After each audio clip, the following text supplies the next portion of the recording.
DLSU Radio Green Giant FM. Welcome to episode 6 of the What's Up Bro podcast, season 2, might I add. My name is DJ Cora. And I'm DJ Miggy. And together we are here with two of our beloved De La Salle brother guests, as it is a collaboration shared with the De La Salle brothers of the Philippines. So what would this podcast be without them? May we call on them to introduce themselves?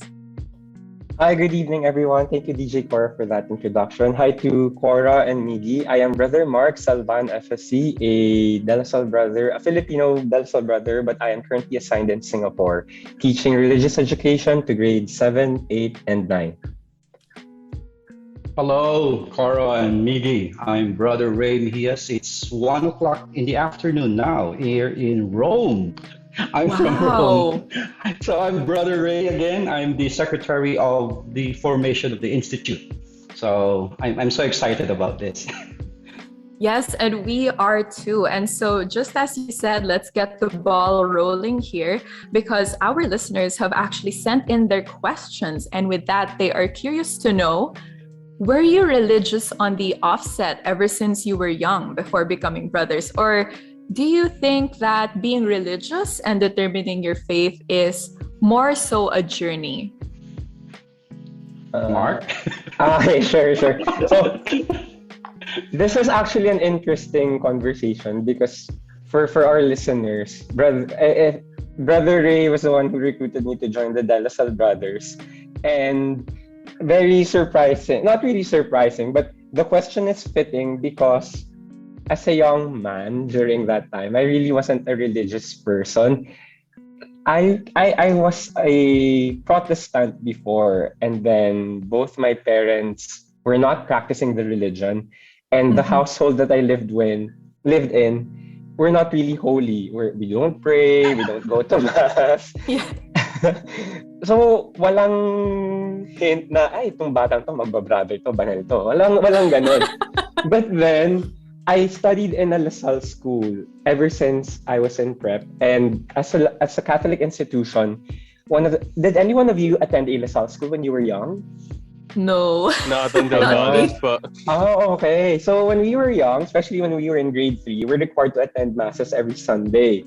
So as a student, because we have Christian living and you don't want to fail my subject, and Christian living, you don't want to fail Christian living because nakakahiya naman yun. CL ka, bagsak ka. So I have to attend mass. And always, they would require us to write a homily or to write a reflection on the gospel. And me, syempre, being the non-Catholic person that I am, laging mali-mali reflection yung nagagawa ko. Either yung responsorial sa yung nagagawa ko na reflection or yung first reading or second reading. And always, my teacher would comment, maybe he would just give me a passing grade because I exerted effort, but then it's the wrong gospel story. And then until eventually, as I grew older, that's when I become more interested with the religion. I get curious, how come pag misa, nagko-communion sila, and then my classmates would tell me, those who are either Iglesia ni Cristo, Protestant, or coming from different religion, they would tell me, "Uy, Mark, you're not supposed to get." Kasi ako, nakikipila rin ako. Nakikipila rin ako. Yeah. Tapos pinipigilan nila ako, "Mark, hindi ka naman Katoliko." And then, eventually, because I was not practicing Protestant, the faith that my parents had, my teachers were encouraging me, "Mark, magko-confirmation sila sa grade 7. You might want to join them also." But then, maybe things did not fall into place during that time. So I never had confirmation. So I graduated in the Isabel, not as a Catholic, but then lagi kapag First Friday Mass, nakikisimba ako. And then if they need volunteers, nakiki-first reading ako, responsorial psalm. And then kapag kailangan ng choir, nakikikanta-kanta rin ako doon. Tapos naalala ko, Anima Christi yung favorite song ko kapag Wow. Ganyan. Until in college, I met Brother Rey already. And then, that's when he started inviting me, "Oy, Mark, you might want to become a De La Salle brother." And then me, being the shunga-shunga, sabi ko, "Oy, I think that's interesting." Interesting invitation. I think I wanted... When Brother Rey was younger, well, he was really short already. Hindi naman siya tumangkad na. He was short by then. Hindi na siya tumangkad. Ganyan na siya. But when he was he was more Bibo.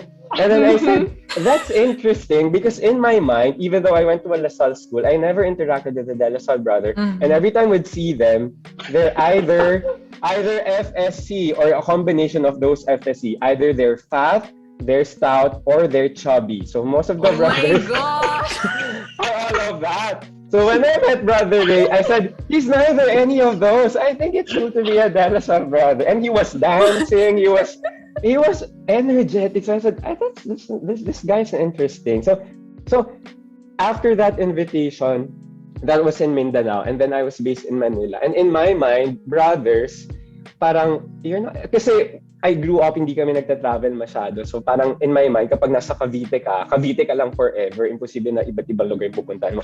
So si Brother Ray, nasa Mindanao siya noon. So when he invited me to join the brothers, I said, it's impossible for me to see him again. So I said, okay to him so that he won't bug me anymore in that event. But then, come college, he was there. And that's when the curiosity with the life began. But one of the requirements was that I need to be Catholic. So that's when my faith continued, my faith journey continued. And then since I grew up in a Catholic school, I was catechized already. I know the 7 sacraments and then the practices behind it.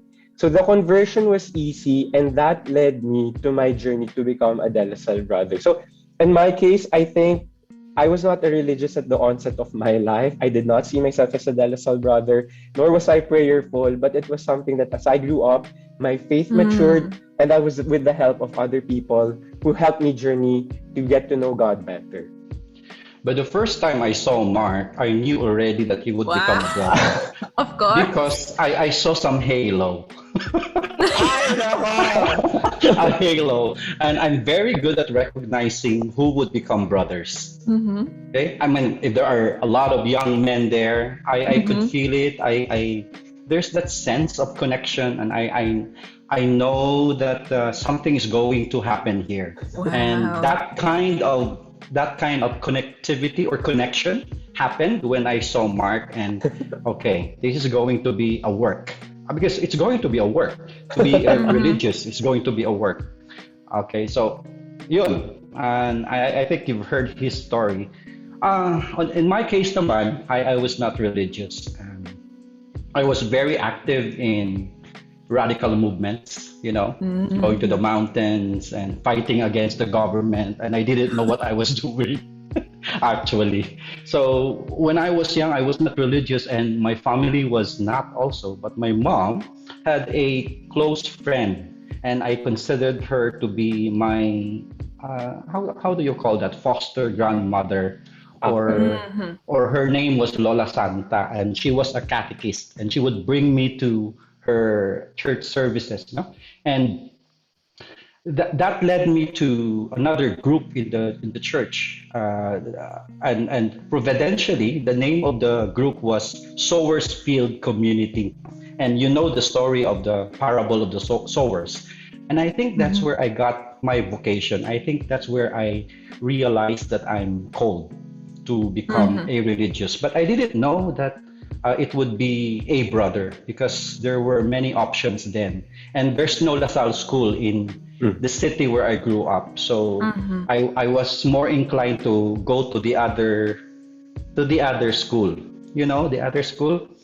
I think you know the other school. So I went there. I graduated and finished my bachelor's degree, and the first time I did after graduation was to really identify myself with a religious calling. So I entered the other congregation as one of their, we call it pre-novice. And I was there for, pre-novice. So I was there for 6 months. But then I realized that something's going on in my life, and I couldn't figure out what is this. So I went out again, and then I met my friends from the radical side of the world, and they were inviting me again to, you revive back your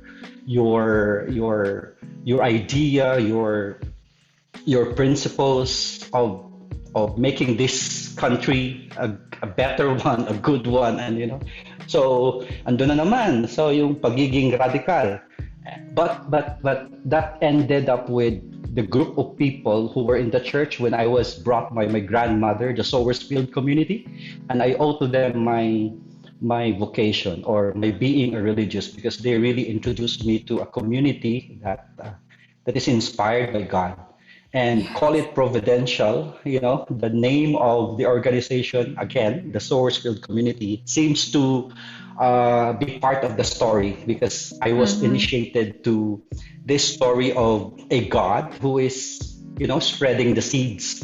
And that seed is the seed of vocation, Mm-hmm. where God was planting in the world, but it's up to the soil who's accepting that seed. And I guess I have chosen the right soil, and I have chosen to be a fertile soil so that this vocation will grow. And being a religious becomes a choice, actually. Mm-hmm. I have chosen to become a religious, and I think God has provided me a good soil. So, Yes, and we're very yeah. grateful for your yes, for both of your yes, Indeed. actually, because you're here with us. And what a beautiful testimony also to how faith really is about everyone's own timeline with God. It is a relationship that is real, and everyone has that own pace when it comes to blossoming in that friendship with Christ. So thank you so much for that. And actually, speaking of your life in the faith, we also have another question, care of Miggy. Thank you, Cora. So now that we've got an idea of like your past in terms of religion, the next question is, do you still experience a faith crisis today? Or like in recent times, now that you're Lasallian brothers? And if so, how do you overcome it? And of course, if you're willing to share, are there any secrets on how to get in deeper with the Lord? Oh, Mark.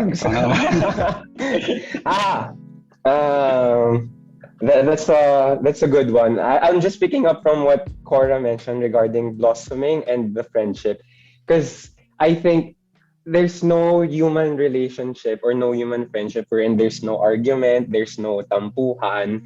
And I Exactly. think that applies also with my relationship with God.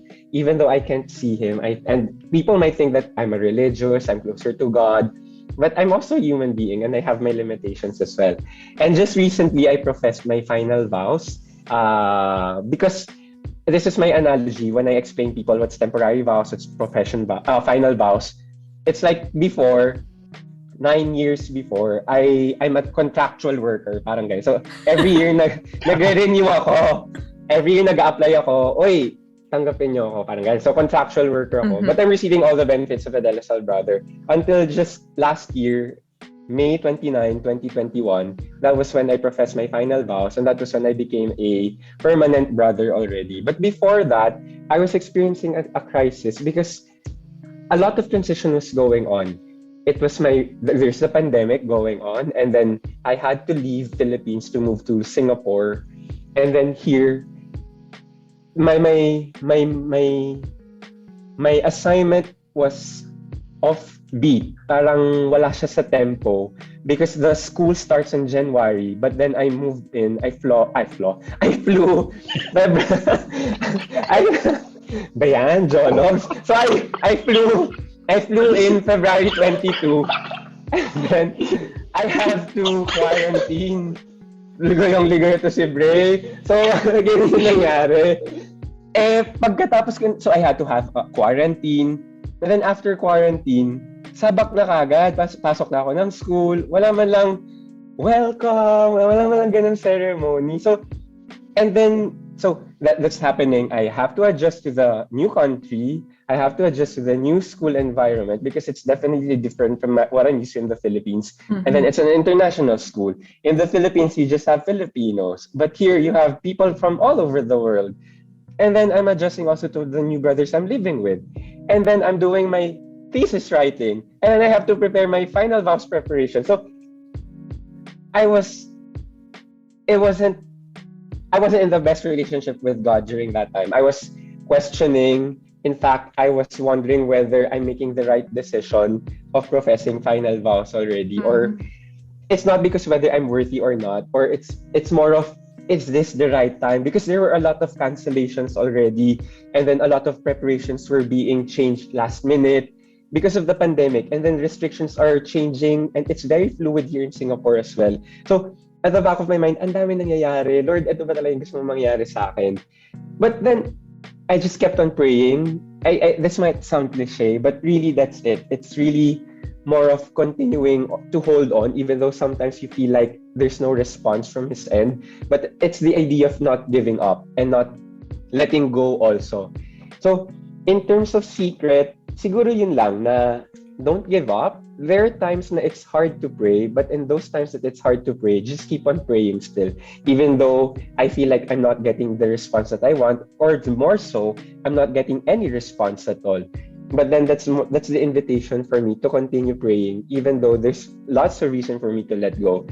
And even during the profession of vows, when I was giving my response, I was telling that it's really uncertain, but then at the end of the day, all of my responses are uncertain and they're fluctuating, but it's only the faithfulness of God that remains in me as well. Yeah, I agree with Mark. No, when there are failures in life and no answers are being given, why am I failing? Why are things not responding, aligning to my dreams? Then you start asking the question, God, are you there? And that's when faith becomes a question, and you sort of experience dryness. And I think as a human being, it's completely normal. And that process of losing faith when something is not working in our life is normal.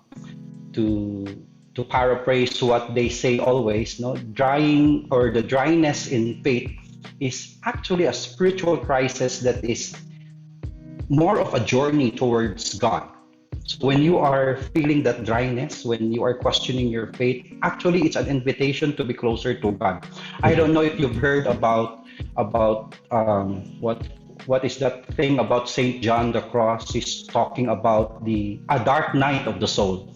That's my favorite. No, when I have crisis in faith, I always go back to that experience, that period, that moment in my life where I say, this is a dark night of my soul. And I keep on, mumbling that phrase. Because in the long run, we begin to understand that if there are failures in life, if there are questions in life, if there are dryness in your spirituality, all of those things are just happenings, quote unquote, are just happenings. And they form part of your experience. No, I always look at myself that when spiritual crises happen, I'm looking at myself as somebody or an entity who is actually drifting away from my authentic self.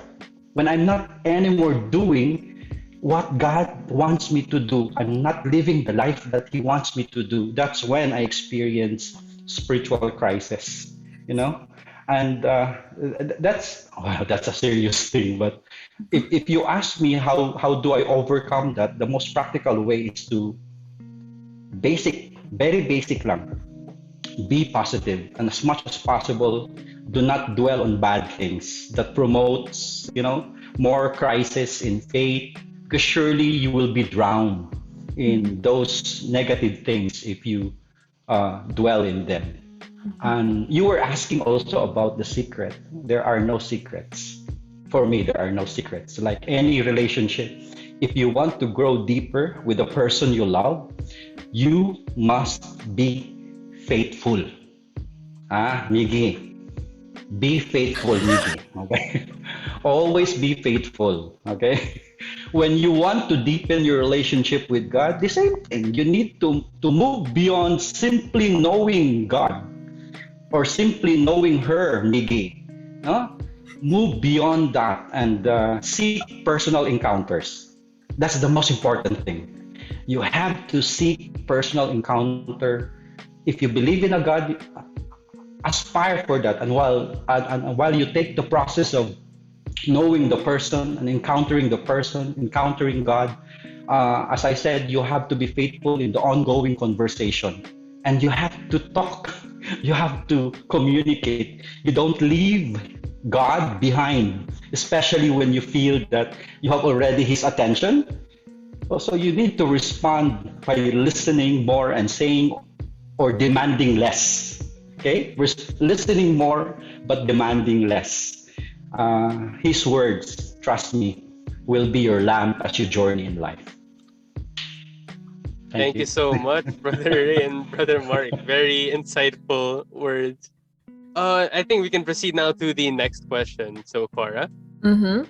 So, with all this talk about being religious or living the religious life, when you go out and are sent on your mission, it's not all the time that the communities that can be diverse in religious outlook. So, how do you encourage the students there on how to appreciate a Christian way of life? Oh, Mark, would you go first?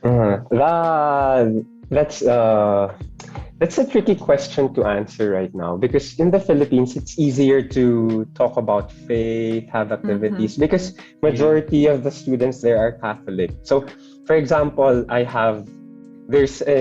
was assigned in HSI, it's the Health Sciences Institute, and then when they started there, the senior high school, I said that in my mind, all of them are coming from different schools and not all of them are familiar with the Lasallian spirituality is. So I started the Lasallian Youth Corps, and it was so easy when we wanted to talk about faith. Okay, everybody was familiar with it, even though they're coming from a different religion. For example, they're Methodists or Anglicans.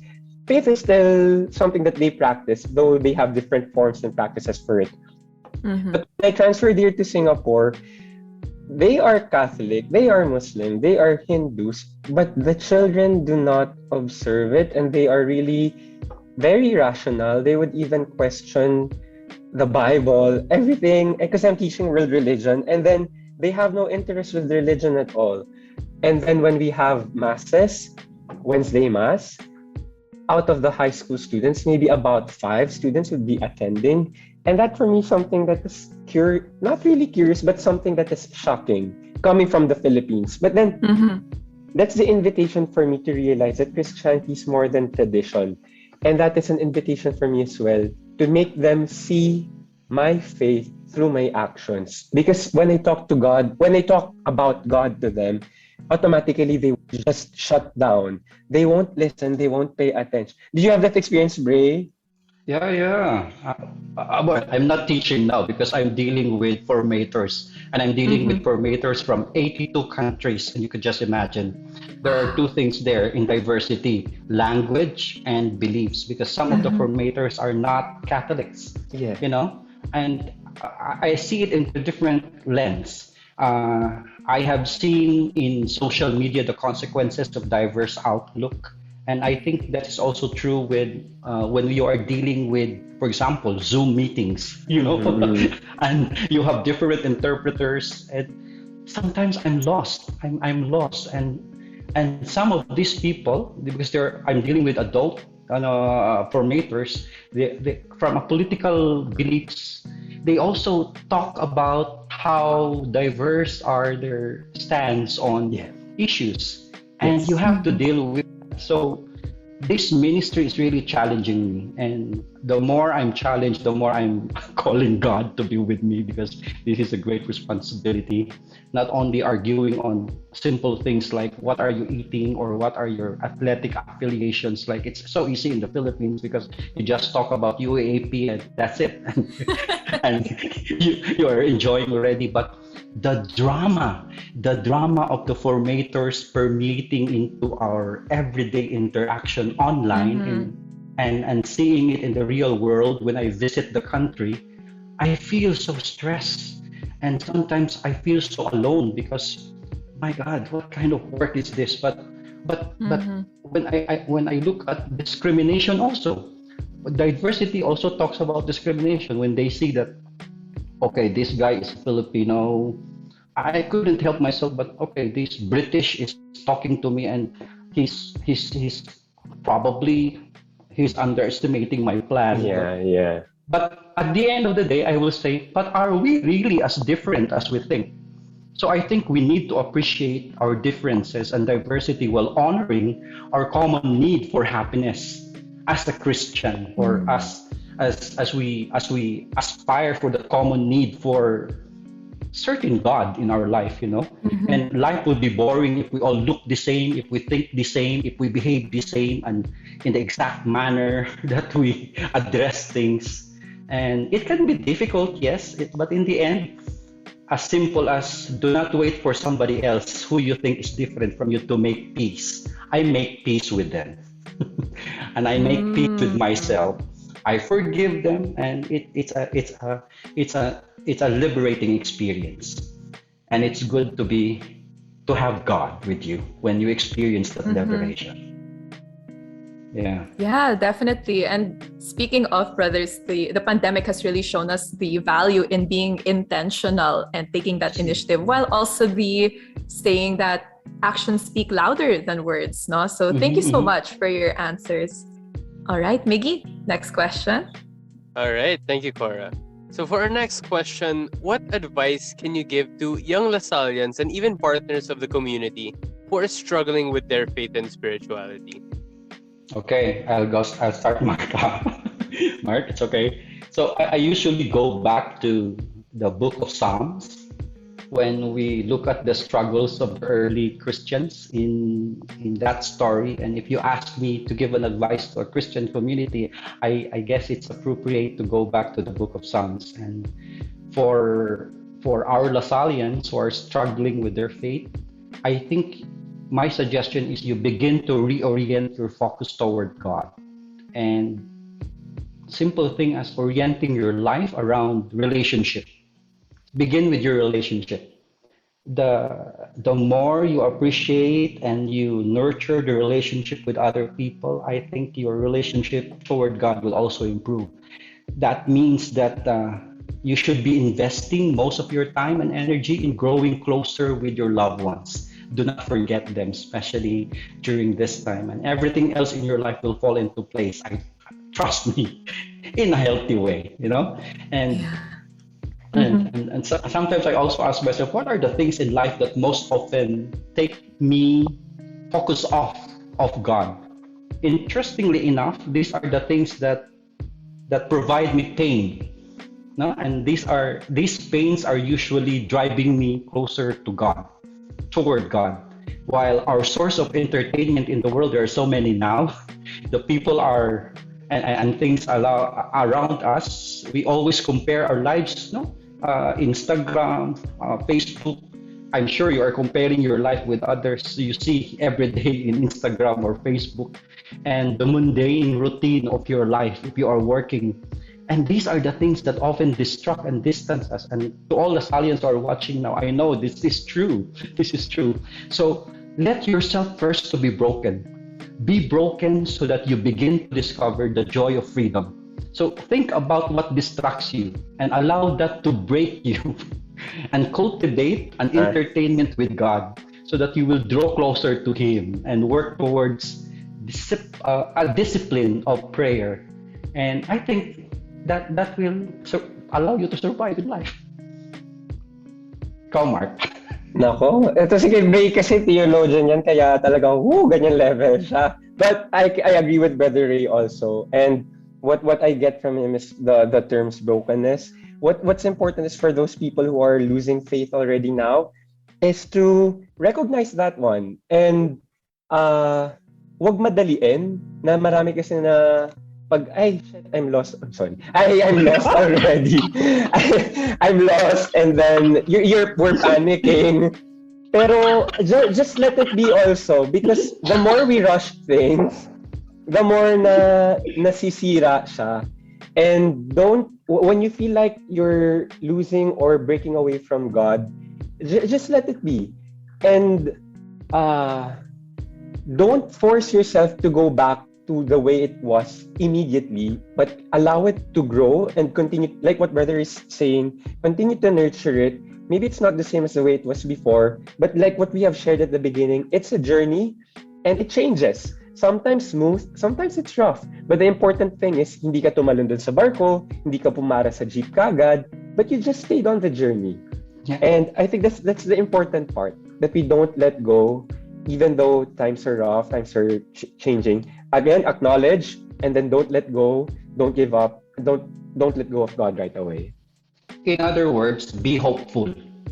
Okay, be hopeful. Yeah.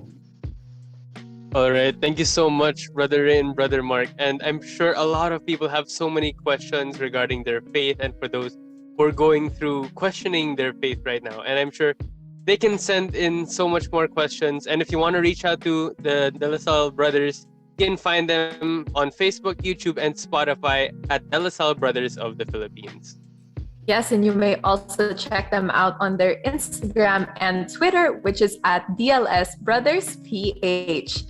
As for your questions that you'd like to ask them yourself, you can also reach out via email, which is vocations@delasal.ph. Of course, you can keep up with us over here at GGFM with our Facebook, Spotify, and Twitter, which is at Green Giant FM. We are also on Instagram, which is greengiant.fm, and on YouTube, which is bit.ly/ggfm-yt. And just like that, this has been the 6th episode of What's Up, Bruh? So, brothers, would you like to give your final remarks? Ako ba una? Sige. For everyone, just continue with your journey. I know times now are very difficult, especially with faith. We don't get to go to Mass anymore. It's online. We don't get to have communion. But relationship changes. And then I'm sure that as the relationship change, you will be changed as well. But don't let go. Kapit lang. So ask yourself and take a moment to pray and reflect what has happened in your heart and in your life that you might need to contemplate from every day. And the point is not to dwell on mistakes or you beat up yourself because you are failing, but recognizing that some days are bad in your life and many days are good, and you need to be grateful and be hopeful. This is Ray. And this is Mark. And this has been DJ Cora. And DJ Miggy. See you again next time on our next episode. Bye. Bye. Bye.